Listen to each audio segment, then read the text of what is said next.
রাধে রাধে। ওম নমো ভগবতে বাসুদেবায়।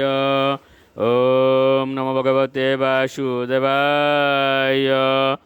ওম নমো ভগবতে বাসুদেবায়। শ্রীমদ্ ভাগবত চতুর্থ স্কন্দ পোষণম প্রথম অধ্যায় মনু কন্যাদের বংশাবলী। শ্লোক ৩৪। পুলস্ত অজনয়ৎ পত্নাম অগস্তম চ অবির্ভুবি সুন্য জন্মনি দৌরাগ্নির বিশুস্রবাশ্চ মহাতপাহ। অনুবাদ: পুলস্ত তার পত্নী অবির্বুর মাধ্যমে অগস্ত্য নামক এক পুত্র লাভ করেছিলেন, যিনি পরবর্তী জন্মে দৌরাগ্নি হয়েছিলেন। তাছাড়া পুলস্তের আরেকটি মহান সাধু প্রকৃতির পুত্র হয়েছিল, যার নাম ছিল বিশ্রবা। শ্লোক ৩৭।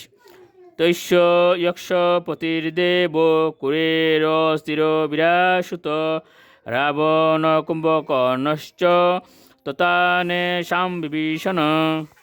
অনুবাদ: বিশ্রবার দুই পত্নী ছিলেন।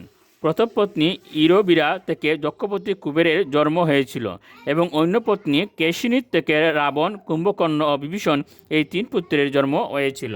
শ্লোক ৩৮। পুল ঐশ্য গতির্বারিয়া তৃণ সুত সতী সুতান কর্ম শ্রেষ্ঠম বরিয়াংশম সহিষ্ণুম চ মহামতে। অনুবাদ: পুল ঋষির পত্নী গতি তিনটি পুত্রের জন্ম দিয়েছিলেন, যাদের নাম ছিল কর্মশ্রেষ্ঠ, বরিয়ান এবং সহিষ্ণু, এবং তারা সকলেই ছিলেন মহান ঋষি। শ্লোক ৩৯।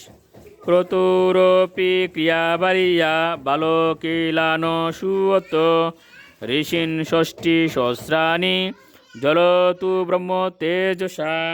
অনুবাদ: ক্রতুর পত্নী ক্রিয়া বালকিল্য নামক ৬০,০০০ মহর্ষির জন্ম দিয়েছিলেন।